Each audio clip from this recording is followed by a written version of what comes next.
And I'm currently chairman of the Membership and Propagation Task Force, which will soon be a committee. And I know a lot of you here are here because you're interested in membership and propagation. And so I'm in the recruitment process. So if any of you are interested in joining the committee, please see me after the event.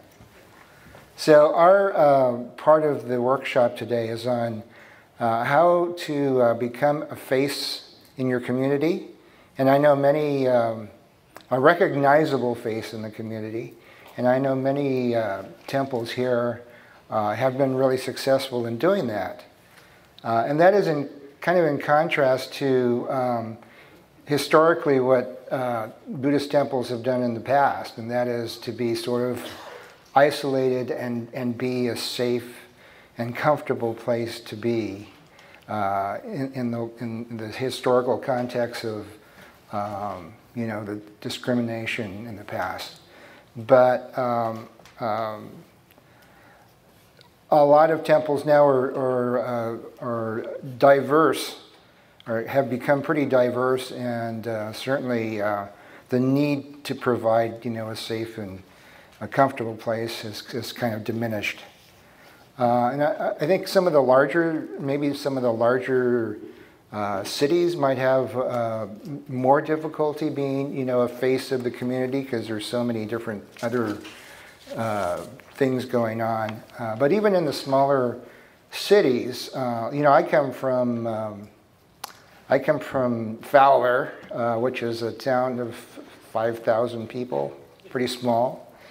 But I'm always surprised when I come across people in Fowler. In fact, you know, when you live in a town of 5,000 people, everyone more or less knows everyone, and the kids and everyone else. So. But I still come across people that are surprised that there's a Buddhist temple in town. And just the other day, we had our food bazaar, and we were preparing our food, and the next door neighbor that lives across the street from the temple came by, and he says, well, what's going on here? You know, it says, is this like that thing that you have in the middle of the summer where you have all of these bright lanterns and you're banging on these drums and stuff? What is that? And this neighbor's been there for the last 20 years, you know. And I said, well, that's the Obon Festival. You need to come over. And he said, oh gosh, I thought it was some type of secret thing. You know, I thought it was. I didn't want to intrude. So. You know, I think for us, as membership and propagation, to think about membership and propagation, we have to be a face that is recognizable and that people feel comfortable with. Because if they don't know you, then they're not going to. If people don't know who you are and know that you're just a regular, yeah, we're just regular people. You know, they're not going to be comfortable coming onto the temple grounds and seeing what's going on. So hopefully we'll give you some ideas today about you know, how to become that face in your community. This, we want to make this as interactive as possible. And I know a lot of temples out there have some very effective ways in which they've become recognizable in the community. I know, like Vista has their effective education program that has really made them recognizable in the community. So, you know, when you have ideas that you want to share with us, then please do. I'm going to ask our first workshop participant, Bradley Menda, to talk about being a face in a college town community. Bradley is the president of the Berkeley Temple, and he's been really successful involving the students in the community. And one of the reasons is he looks like a college student. So that's the one secret, you know, have elect a president that looks like a college student, and when you're in a college town, and you'll get effective results. So I'll turn this over to Bradley. Oh, and Bradley, you can have the mic here. Thank you.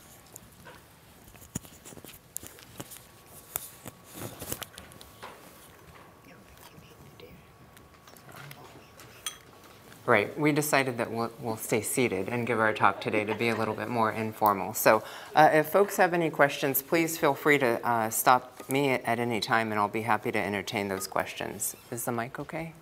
You guys can hear? Okay. So like Gary said, and with a nice compliment that I still look like a college student, thank you, Gary, for that nice introduction. But my name is Bradley Menda, and I'm representing the Berkeley Buddhist Temple. So Gary asked me to do a quick talk, or a little talk, about our temple, and because of our close proximity to the UC Berkeley campus, some of the strategies that we use to try to engage the college age or college students that are just right within our community. You know, I also wanted to, if I have time, touch on just maybe some easy to implement ideas as well that temples might consider just to get your name out in the community. I think a lot of times folks might have the perception that getting involved in the community is, you know, a daunting task, or like you have to start a soup kitchen or something like that. But really there's small baby steps that you can take to get your temple's name out in the community. I know that a lot of you folks have already done that right now, or have already done that, but I just thought I'd mention a few of those strategies as well. So really the intent of my talk is not to, you know, say this is what's right, this is what you should do. This is just another perspective. Hopefully it sparks some ideas, or just causes you to think about maybe trying some different things at your temple as well. So I got to do my own slides too. Sorry, hold on. So my first slide here, and this is probably the event that I'll focus a lot on during the talk tonight.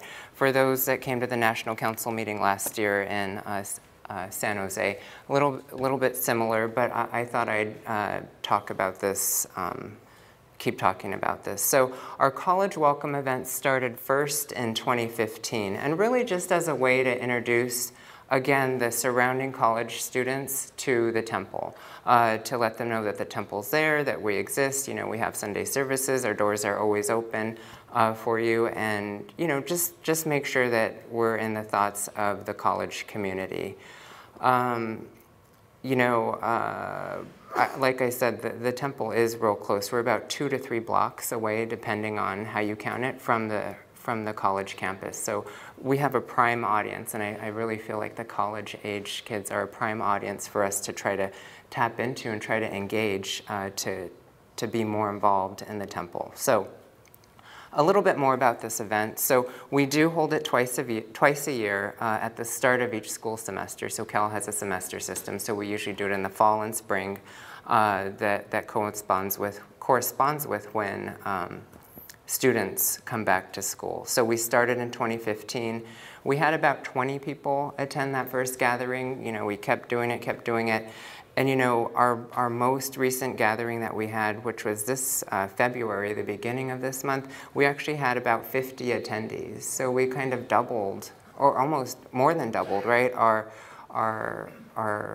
The group of individuals that attended. So you know, I really think that the reason that our attendance grew like it has is because we really increased kind of our outreach efforts to the campus community. We've really tried to embrace different ways to get those students involved. And so when we first started this event, probably in 2015, you know, we used Facebook. That's it. We put a Facebook event out there, and we got 20 people. And I thought, oh, this is good. We got 20 people. But when I think about how did we get 50 this last time, it really had to do more with leveraging relationships that we have or can establish with campus groups. So we're very lucky in that we have a few college-age members or college-age folks who still have connections to campus groups, and really leverage those connections with the campus groups to spread the word two different groups. So, you know, there's a Buddhist community at Berkeley, there's the Nikkei Student Union, there's Cal Rising Taiko, there's all these groups that we start reaching out to now and to publicize the event. And I really think that that is what kind of brought us from 20 to 50, you know, just Facebook alone, but then going that extra step and trying to do that extra engagement and reaching out to these specific groups. You know, the event is really meant to be fun, informative. We try to provide participants with a variety of activities that, you know, hoping that one thing might resonate with them. So, you know, we start with a Dharma talk, we do an icebreaker, we serve home-cooked food. So, of course, food is always a good draw for college folks or anybody who's hungry.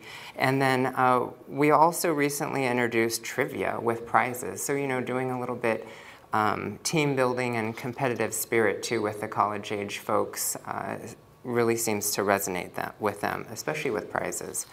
So if you have it in your budget, get prizes. You know, the other thing that I think that helps with, you know, these and other community-oriented events is that we're very fortunate, or the temple is very fortunate in that the board has kind of recognized the importance of community-oriented projects, and we actually have a community outreach committee.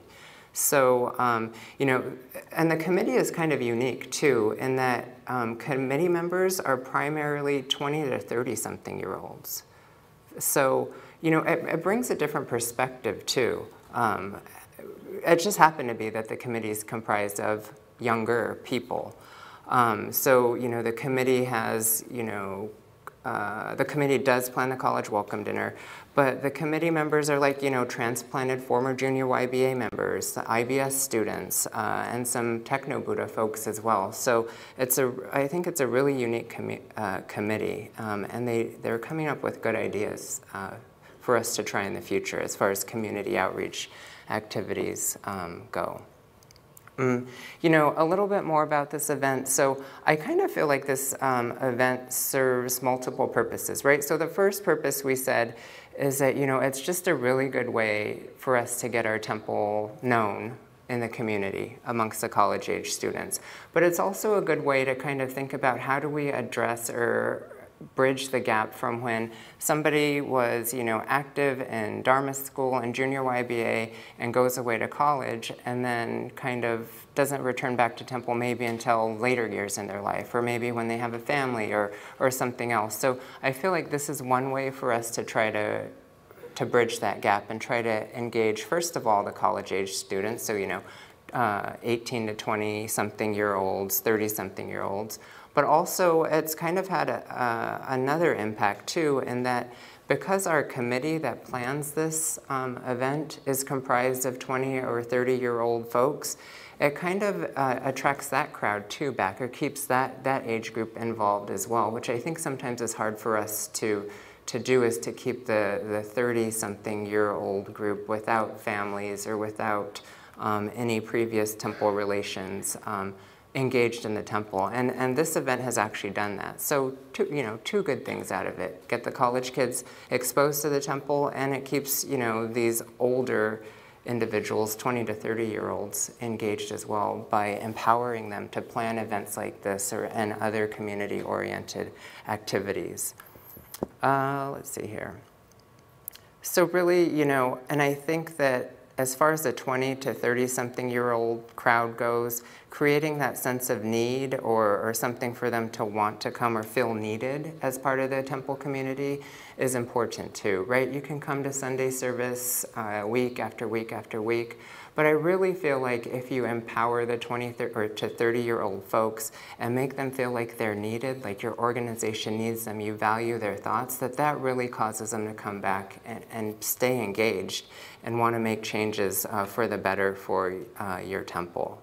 So just a little bit more comments about this. You know, well, we had 50 people last time. You know, future efforts that we're trying to do as far as college outreach goes is we're actually thinking about holding a monthly college age service. So we meet at 9:30 on Sundays, which is kind of early for anybody. I think it's early for me. And then we have chanting service at 8:30, so that's even earlier. So, you know, I feel like we're going to try to have these college college-age service, this monthly service, at a later time of day, perhaps afternoon, when folks are a little bit more awake and wanting to hear the Dharma, perhaps. So we are going to try that. We have yet to implement that, but that is something that, you know, our community outreach committee suggested that we're going to embrace and try to see how successful that is. You know, we hope to be able to engage those former Dharma School, junior YBA members, or anybody, any college-age student who's interested in Buddhism, and provide that safe space for them to kind of explore, you know, what is this all about? One last thing is we are trying to establish some more connections with the university's religious studies department, because there's a lot of times when students have to do research or write research papers, and we feel like that is another way for us to get students to come through the doors. You know, maybe they're just going to come through one time to research their paper, but they might see something that they like and they might come back again. And again, it's just another way for us to get these college-age folks in the doors of our temple at least once. Let's see. So, you know, then I thought, so that's really all I had to say about the college welcome dinners. I also thought, like, you know, it might be helpful if we just talked about kind of easy ways to reach out to the community. And I'm sure that everybody or folks are already done similar ideas to what we have up here. But, you know, one easy way is to have an information booth at your bazaar, at your rummage sale, at your whatever. But it's just a real low-key way to have information out about your temple. People can come up, take it if they want to, no pressure. But another just kind of easy way for you to get your name out in the community to new individuals. One thing that we tried this year is, you know, this picture right here is actually of our rummage sale. Not having a rummage sale that's not the idea. But in the back here, you can see that we have these plasma screens up in our social hall. And so this year what we tried to do is we kind of just had like a billboard. And so we had a repeating slideshow that said, Sunday services at 9:30. We said, you know, here's some good activities that we have for children. Here's activities if you're interested in Buddhism, and kind of had a calendar of events for folks. So while people were probably coming to buy all these wonderful goodies here, in the background we had this running just as an indirect way. So if people glanced up, they might read it, they might come back, they might ask one of our helpers or workers, temple volunteers, more about Buddhism or what's going on Sunday, what's Taiko. So it's just really a way easy way to maybe spark conversation in a crowd that you might not have considered before. And then last but not least, I thought this was kind of actually good. We have a welcome banner out in the front of the temple. This is not groundbreaking at all by any means, but we have received feedback from numerous new individuals, but that just by having this welcome banner hung up in front of our temple caused them to come to a Sunday service. So, I mean, I don't want to say that creating a banner is easy, but, you know, it doesn't have to be a complicated design or anything, but, you know, that's an easy way for us to kind of welcome folks to the temple. Put up a banner. Let people know about your services. Let them know they're welcome. People are looking for places where they feel welcome and safe, and this is such an easy way to do that. And the last thing that I just wanted to say real quick is, you know, giving back to the community. So I'm sure that, again, temples do this as well, but this is another, these events here, going to the food bank, doing a clothing drive, hosting a holiday collection, are, again, easy ways for your temple to gradually or easier way into community activities. Again, you don't have to start a soup bank at your, or a soup kitchen, right, at your temple. It doesn't have to be that difficult. You can start small and do activities like this, and maybe it grows into something larger. You know, some temples don't even have the physical space or person power to run a soup kitchen on their own. So these are easy ways that you can spend one Sunday, you know, twice a year at the food bank, or, you know, during the Christmas season or holiday season, collect presents or gifts for families that are in need. So again, just things to think about, that, you know, getting involved in the community can be relatively easy if you wanted. And then, we have this interfaith panel, and the reason that I put this on here is not necessarily interfaith panel, but just to have folks consider that, having programming that reaches out to a broader audience will cause more people, or will cause more interest, or will bring more people through your doors. Maybe if you called one of your Sunday Dharma school or Dharma messages Introduction to Buddhism, that might get interested folks into your doors. So the thought here isn't necessarily the interfaith panel, but just to think broader and to think about activities that might bring in a broader audience into your temple. And then, I just had some parting thoughts. So, just things to consider. Again, I touched a lot of this during the talk, but one thing that I put on here is to identify a target audience or a common cause to rally towards. In our case at Berkeley, our target audience was the college students because they're in such close proximity to us. But really that's just one example of the many targeted groups or audiences that you might want to focus on. The strategies that we used for targeting the college folks are not necessarily the same, but I think the principles there are probably transferable to any target audience that you're trying to captivate. Consider small activities. So, don't let getting involved in the community be a daunting process. Start with something small as a way to get started, and who knows what that will grow into in the near future. Another thing on here, try to leverage pre-existing community relationships. So in our case, we leveraged our college members and had them tap into their networks at the campus. But perhaps you have members at your temple that are involved in other civic organizations or volunteer organizations. That's a good way to get the temple involved in that organization as well. So think about any pre-existing relationships that your temple members might have, and maybe try to leverage those as a way to come up with activities and how your temple can be involved in the community. And then I put on here, keep community outreach in the forefront of everyone's mind. So again, we have a community outreach committee that plans a calendar of events year-long, so we try to do something at least once a quarter. But consider creating a committee or at least some sort of plan or calendar, like our previous speaker said, as a way to keep the momentum going and make sure that you're covering all the events or putting on all the events that you want to. And then last but not least is to really be prepared for the positive impacts that community involvement might bring to your temple, right? So you're going to start advertising to the world about how great your temple is. Well, be prepared for an influx of new visitors, for people with questions that maybe you've never heard before, people of all kinds of different backgrounds or experiences. Just be prepared for that, right? If you're going to want to become involved in the community and open the doors to a broader audience, be prepared for what that success might look like. And that is it. Thank you.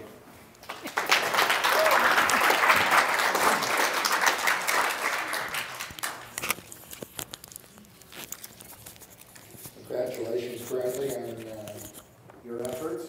And that's pretty good advice. Be prepared for success. That's wonderful. We have next on our panel, Charlene Reynolds, who is also BCA Vice President from White River.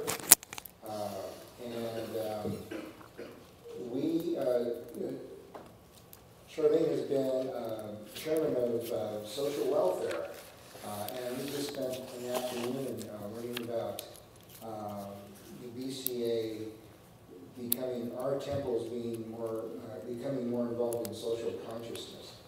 And we have a committee that has been socially conscious for many years. I think Reverend Matsumoto mentioned the history of the Social Welfare Committee, and I think it's over 20 years old. But actually no one knows about what the Social Welfare Committee does.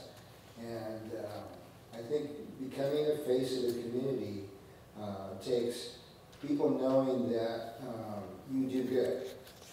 And we do good in the community, but no one ever knows about it. So Charlene here is going to talk to us about what we have been doing and what we can do in the future. Thank you, Gary. How many of you know where the social welfare money has been distributed to, who we are supporting? It's good to know we have a few people out here that know. I think one of the issues we've had is that we give out money for organizations that are in need, and again, you know, for our purposes, you know, there are some strict guidelines that we have for donating monies to organizations who like help the homeless, feed the homeless, things like that. But one of the things we don't do very well is we don't publicize it. We're missing an opportunity to get our face out in the community. So instead of just mailing a check to an organization, we should actually go face to face, present them with the check. If you've got a local newspaper or some way to communicate that we are out there, we are helping the community. We just have never been very good at that, you know, and I think it kind of goes back to what Reverend Umezu was saying, Bishop Umezu was saying, you know, it's for us individually and we don't really take it out there, but I think if we want our faces to be out in the community, we have to show them our faces and tell them who we are so they know that. So some of the things, everybody knows annually we send out an envelope asking for donations for social welfare. So all of the money that we give out from the Social Welfare Fund is all of the monies that you have all donated. So thank you very much for all of your kind contributions. It's not coming from dues, it's not coming from a budget line item. It's the kindness of each of our members to donate.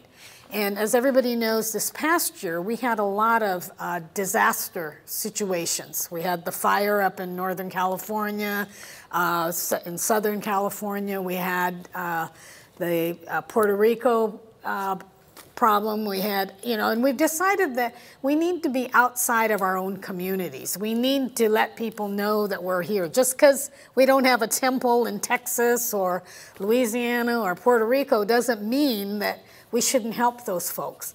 So one of the things that we had decided with social welfare is that a portion of the social welfare money we're going to set aside, because I think this past year we sent out a couple of extra envelopes asking for funds to support some of the disaster, you know, one of those one-time disaster relief situations.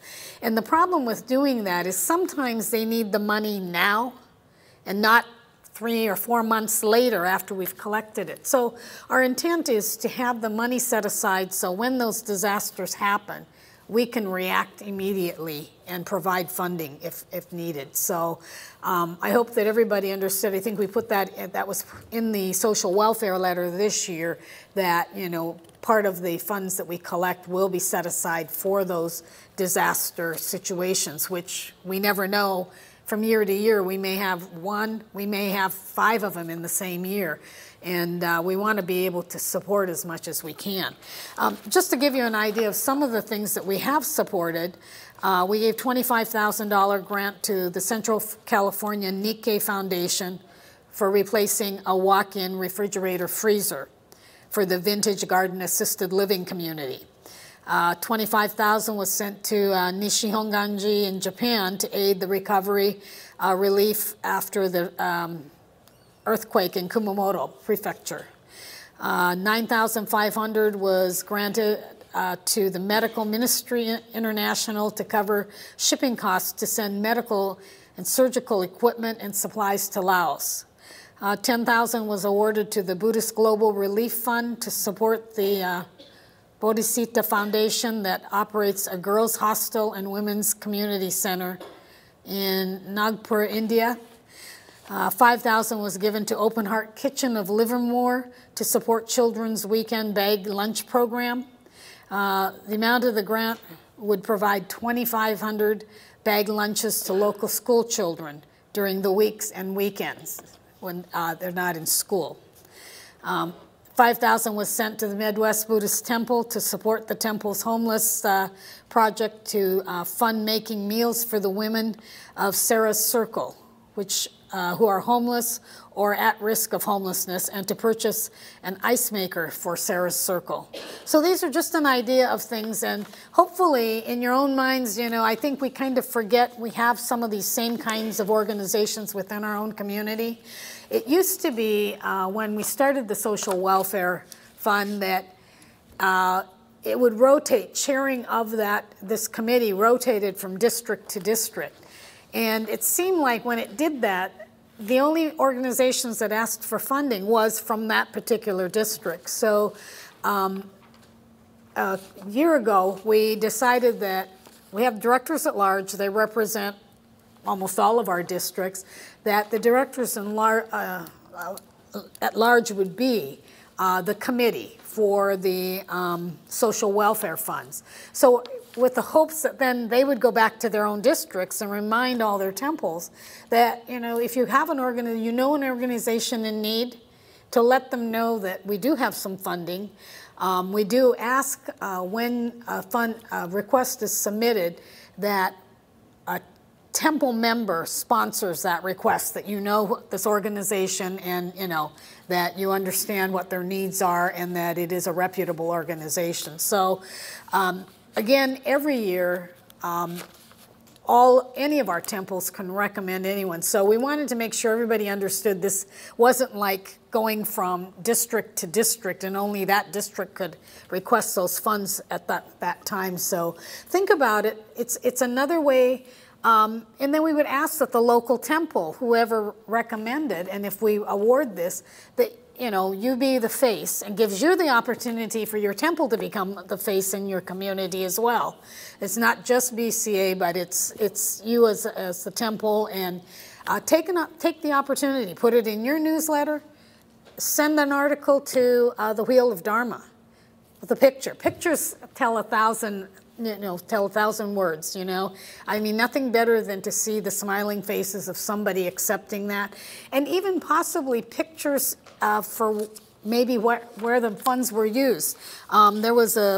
We had one funding that we did, $10,000 in a previous year, that was granted to the Franciscan workers of Junipero Serra, who operated Dorothy's Place homeless shelter in Salinas, Chinatown.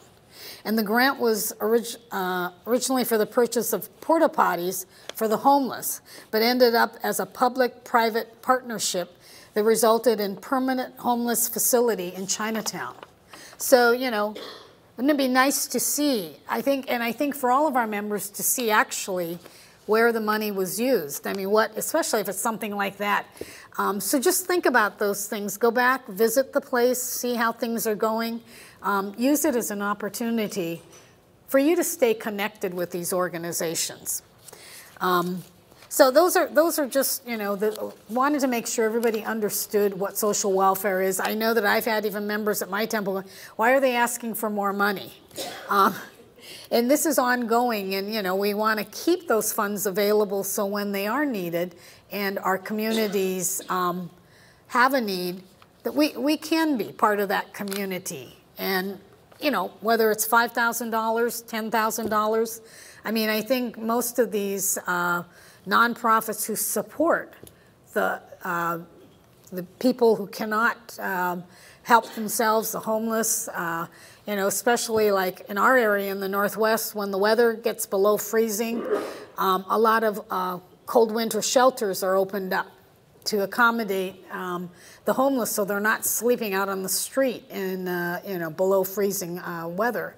And I'm sure that happens on the East Coast and a lot of other places. So think about those things. I'm sure that, you know, there are a lot of opportunities within your own community that you could see. Maybe some of you are even active on their boards. Use that as an opportunity, as a way to maybe submit a request to the Social Welfare Fund. I also wanted to talk a little bit about what our White River Temple is doing. to become more visible within our community. I mean, we've been in our community for over 100 years, but a lot of people don't really know that we're there. You know, I mean, like a lot of temples, we have fences around the building. I mean, people don't know that it's open to everyone. And so we have started, we have this motto called Compassion, Gratitude, Community. And once a month, we have a community speaker come in. So we don't have a regular Sunday service. We have, we open with Gashon, opening meditation, and then we have a community speaker speak to our Sangha members. Because one of the things is that, you know, if you don't know somebody, you know, you're always a little bit leery. And so what we've done is we've had, the former chief of the Muckleshoot Indian tribe come in and speak to us. And it was very interesting because we didn't realize that one of our members, John Hamakami, who had a strawberry farm, was connected to King George. He picked strawberries there, and he said, you know, John took good care of him. And, you know, so this relationship with the Native Americans and the Japanese farmers in our valley, most of us had no clue. And it was really kind of touching because he gave John Hamakami an Indian blanket, which is very ceremonious. They give it to somebody special. It was very, very special. And then subsequent to that, John passed away about 6 months later. So it was really really a nice thing to see. So we've had the mayor, we've had the executive director of the food bank. And so all of these things so that our members can also learn about opportunities, because we've never been very good about going out and doing things. So we now, Bradley was talking about, we make soup once a year, we freeze it, and then we take it to all of these like places that serve meals to the homeless. So again, it doesn't take much. It's one day. Everybody loves it. We get, you know, gather around. Everybody donates stuff. We make stone soup, whatever comes in, and we donate it to the food bank. In Auburn, the food bank organizes the homeless meals that we have Monday through Friday. So we donate it there. They have a day center. And so it's just kind of real simple. I mean, it's not something where we're having to do it every single week. We help once a month at one of the meals. We're helping another group that does that, and once a quarter we actually prepare the meal and take it. So it's, you know, once a quarter. It's not, you know, once a week. We also feed at the Fisher House, and I don't know how many of you know about Fisher House. It's tied to the VA hospital, and this is a place where the families of servicemen who are at the VA hospital can stay, and it's free. And they have organizations come in, provide meals for them. And so we have opted to do that because one of our members used to work for the VA hospital and told us about it. So that's through our BWA. We go there every other month and prepare a meal. And we try to do something different. We try to do like a Japanese meal or an Asian meal, something that maybe they wouldn't get. And it's really kind of fun because they all enjoy having something different. It's not the standard spaghetti or macaroni and cheese. So again, it's just, you know, simple things like that that, you know, everybody can do. It doesn't require spending a lot of money. People are willing to donate. And it's just one of those things where you really do feel good about it once you've done it. But again, it takes that somebody to organize it and somebody to go out and find a place where you can do these things. And I do think that some of the younger members, you know, they look for, they like ways of doing and giving back to our communities. And I think that, you know, part of that comes with, I think, their schooling. In schools, they teach them, you know, to give back, to do volunteer work and things like that. So we can tie that in, again, it's how do you get people to your temple? You've got to have a variety of things for them. So I think that those are just things that, you know, we've done as a small temple. And I know that most of the temples have done something, you know, I mean, in that way we collect food for the food bank. We collect, I mean, toiletries. When you go to a hotel and you've got the free, we gather those up, even at convention time. Everybody's at the convention, we put a basket out. Yeah, bring your toiletries down. And then you can package those up for the homeless, because they can't take, great big things. I mean, they have no place to put them, but, it's just simple things like that, we never think about. Most of us just leave it if we never use it, is leave it in the hotel room. So even that, and you can donate that to the food bank, and they'll distribute those things. So I just think that it's the next step for all of us, and getting the name out there. And, Bradley, you're talking about doing a booth. We've done that as we've gone to the farmer's market and set up a booth. And, it's kind of interesting. People will come up and go, oh, yeah, I know where you're at. And they, some of them will say they've been to our old bone. Others will say, well, we didn't know we could go in, or that, we could come on any other day. So I just think that we just have to be willing to talk to people and let them know that they're welcome to join us. So I think with that, I just open it up for questions, Gary. I was going to talk a little bit about our Vision and Preservation Committee that we have in Central Valley, but I think the time would be better spent if we can hear from some of you out there on what you have been doing in the community to make yourself a face in the community. I'm sure a lot of you do community service within the community. And I think it'd be real valuable if you can share those ideas with us. Okay, I'll start. Rick Oishi, OCBC, and Bradley, maybe this is something for you to. We started a program recently called the Meishi.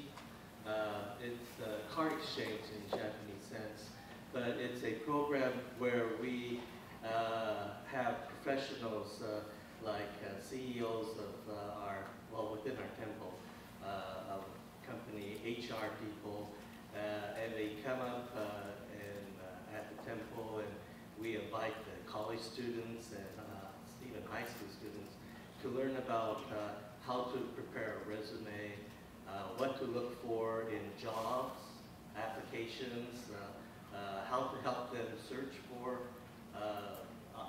employment, these kind of steps, and it seems to attract them because it's something that they need and they want, and then it also we include a service in there so that they get that religious portion into their lives as well. But it allows even our own members of the temple to share their experiences and their knowledge about the employment world and preparing for that. So. Wow, what a great project. Thank you. Anyone else want to share their community service or? So Palo Alto last fall began working with the Home and Hope organization in San Mateo County. And we provide, it's a program that provides shelter for homeless families, 4 to 5 families for a week at a time. And each week they go to a different church. So, and during that week, the temple or church provides the meals, provides a place for them to stay overnight, and then they go on to either work or to school. And so you do it for like a week at a time, and you provide the evening meal, you provide them the breakfast in the morning and a sack lunch for them to take with them. And it's a program where we felt we could do it relatively easily with our group. So each day of the week, one of our temple organizations plans the meal and provides the meal, eats with the families that are there, and they stay overnight, and then they move on at the end of the week. And it's a very worthwhile program. These are people that are in the program for only about 3 months, typically, and they have like 100% success rate that they never come back. They move on. It's a transition program for these families. So it's a good program. We did one program in December, 1 week in December. We're about to do another week in April, and we're hoping to do another one later on in the year. But it's a good program, and I encourage others to participate in programs like that. Yeah, that's wonderful. Wonderful. Thank you. Yeah, up here. Yes, Ron Miyamura, Midwest Buddhist Temple in Chicago. I'd like to thank the Social Welfare Committee for helping Sarah's Circle. This is a woman's shelter in Chicago. Became a social, a project for one of our Social Welfare Committee, events committee actually. We make sandwiches. It started, it was once a month. Simple, make 100 sandwiches. And it has grown. It's an interesting thing. We got, at one point, we were getting too many volunteers. Wow. There wasn't enough work for all the people that came to make sandwiches, so now we're doing it twice a month. And Sarah's Circle's homeless for women, a women's shelter. And maybe 2 or 3 times a year, the group makes a hot meal and takes it, not just sandwiches. They do sandwiches once a month, now twice a month. But they make a hot meal and take it, and eat with the clients. And it's been very eye-opening to see the face of these homeless people. It's not the chronically homeless. These are college grads sometimes. The stories that they share. Recently, for the holiday meal and the Valentine meal, the Dharma School wanted to help. So they made little gift bags for the holiday time. For Valentine's, they made Valentine cards. Each of the kids just made 2 or 3 Valentine cards. And the clients were extremely moved. And also the kids made a banner, butcher paper, happy holidays, and then that's what's happy Valentine's, and they made it nice and colorful, and they were able to hang it up in the dining room. But it affected the clients greatly, that the children, cared. Interesting, they for the Dharma School donations, they also, kind of collected money, and it's surprising and heartwarming how many of the children raise money or use their allowance or whatever, but they bought a gift for the holiday dinner. Something very small, but again, heartwarming because it came from the kids. So it was an unexpected benefit. We didn't plan it that way, and that's why Brad's statement, "Plan for success," is very important. But again, thank you for the Social Welfare Committee. Give a nice report too. The pictures. Thank you, Remember. Let's take one more, and then we'll recess after that. Hi, my name is Dean Sakamoto. I'm actually a guest. I'm with the Homage Mission of Hawaii, and David Kubota back there is also. Oh, welcome. And I just wanted to say that I'm actually Charlene's counterpart. And our committee is called the Committee of Social Concern.